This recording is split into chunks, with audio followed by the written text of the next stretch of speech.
حضرت عمر رضی الله تعالی عنه میفرماید در مطاف در وقت طواف کردن میگه یک زن را حضرت عمر دید که یک چادر را محکم بسته کرده به شانه هایش، یک پیرمرد ضعیف به پشت این زن سوار هست، به گرد بیت الله طواف میدهد.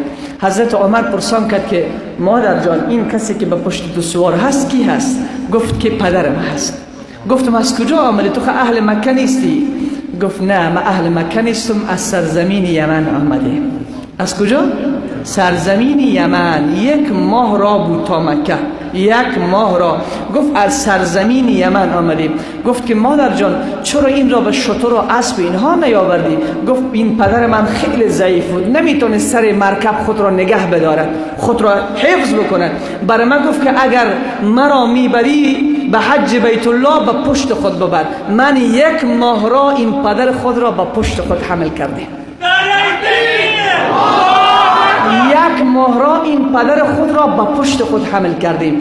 وقتی این شهامت و این مردانگی و این غیرت و این شجاعت را حضرت عمر از یک زن میبیند، این احترام و احسان به پدر را از یک زن میبیند، میفرماید جزاک الله خیرا لقد وفیت حقه، خدا تو را جزای خیر بدهد، حقش را ادا کردی.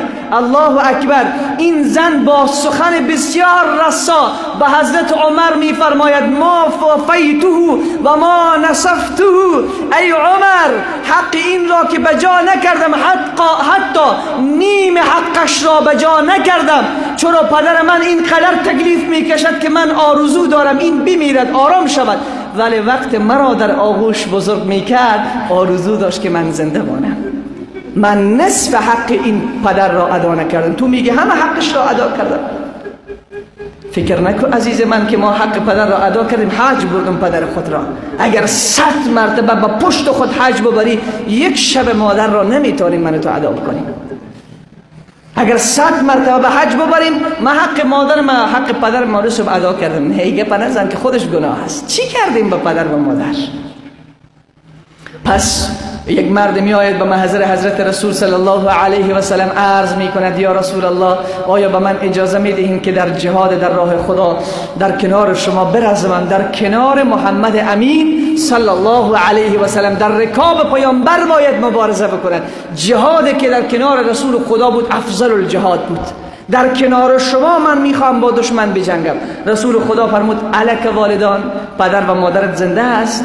گفت یا رسول الله نعم پدر و مادرم زنده است. فرمود الزمهما، برو پدر و مادرت را احترامش را بکن، فان الجنة تحت اقدامهما، جنت زیر پای پدر و مادرت هست.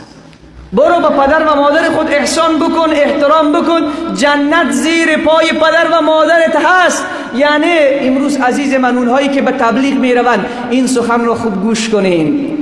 اگر پدر اجازه نمیدهد به تبلیغ رفتن را در حالی که تو مالا بد منه را میدانی از دین، یعنی فرض نماز، واجبات نماز، سنت های نماز را میدانی، اگر پدر و مادرت اجازه نمیدهد و پدر و مادرت نیاز به یک خدمتگزار دارد، تو حق نداری به دعوت و تبلیغ بروی.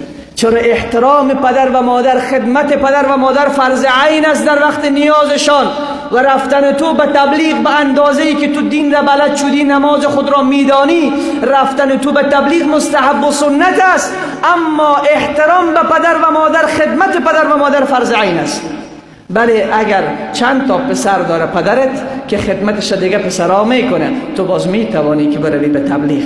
حتی اگر پدر و مادر ضعیف است، تو توانایی رفتن به حج را پیدا کردی، این طرف کسی نیست که خدمتگزاری پدر و مادرت را بکند، حج بیت الله نرو، خدمت پدر و مادر بکن. بگو یک بار الله اکبر. خدمت پدر و مادر بکن. اگر سر نماز نفل استی، علما میگن اگر سر نماز نفل استی و اونجا مادر صدایت زد، پدر صدایت زد، متوجه نیست که سر نماز هستی، تو سر نماز نفل ایستاده هستی، نماز نفل میخوانی، پدر و مادر صدا زد فلانی 2 مرتبه 3 مرتبه، از سر نماز جواب بگو مادر جان چی میگویی؟ بگو یک بار الله اکبر. این حدیث امام بخاری هست. عابد در بنی اسرائیل به نام جریج جریج رحمت الله علیه در بنی اسرائیل عابد از صومعه دارد، اونجا عبادت میکند، روز از روزها سر نماز است. این حدیث در بخاری موجود هست. مادر جریج می آید صدا میزند، جریج از بیرون صومعه. جریج سر نماز است، به دلش میگوید جواب مادر را بگویم یا نماز بخوانم، جواب مادر را بگویم یا نماز بخوانم، جواب مادر را بگویم یا نماز بخوانم.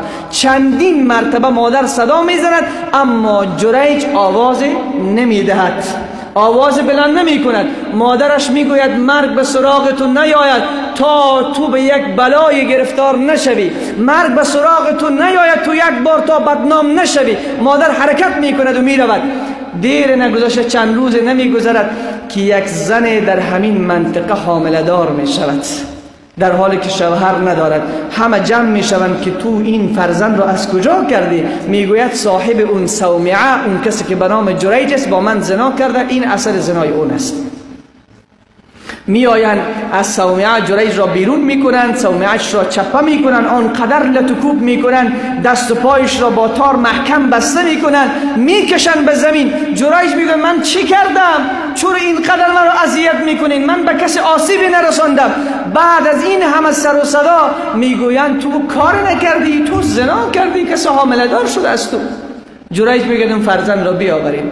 فرزند را میآورند، بعدش 2 رکعت نماز میخواند، عابد بنی اسرائیل است. بعد از اشاره میکند به این طفل، در یک روایت میگوید ای طاغوت، ای شیطان، پدر تو کی هست؟ یک روایت دیگر میگه ای غلام، پدر تو کی هست؟ این طفلک به قدرت پروردگار به کلام میآید، میگه پدر من فلانی چوپان است، پدر من فلانی چوپان است. اما آنچه که من از این بیان این حدیث میخوام اون این است که دعای بد مادر در حق جریج چگونه قبول شد. دعا کرد تو نمیمیری تا زمانی که تو بدنام نشوی. جریج بدنام شد. بعد مردم دیدن که این حقیقت چیز دیگر بوده، جریج ملامت نبوده، اما دعای مادر جریج را به اینجا کشانده بوده. گفتن ما این صومعه تو را از طلا میسازیم. گفتن نه، پس دوباره آبادش کنین، به من کافی است. عزیزان من، پس رمز موفقیت من و تو در این دنیا، رمز موفقیت من و تو در این دنیا پدر و مادر من و توست. اونهایی که پدر و مادرشان زنده هستند بروند بعد از این، اگر زندگیشان خراب است، اگر ناکام هستند، اگر در زندگیشان ناکام شدن، اگر رشد ندارن، اگر برکت برایشان نیست، بروند به سمت پدر و مادرشان، از پیش پدر و مادرشان معذرت خواهی بکنن و از ته دل از اونها بخوان، یک دعا در حقشان بکنن. ببینین که چی میشود، الله با شما چی کار میکنه. و اونهایی که پدر و مادرشان زنده نیست، حق دارن پدر و مادر؟ بله حق دارن، بعد از مرگ هم حق دارن. حق شمیست که با دوستان پدر بسیار برخورد نیک بکنین. حضرت عبدالله ابن عمر به سمت مکه در حرکت بود، دید در راه یک اعرابی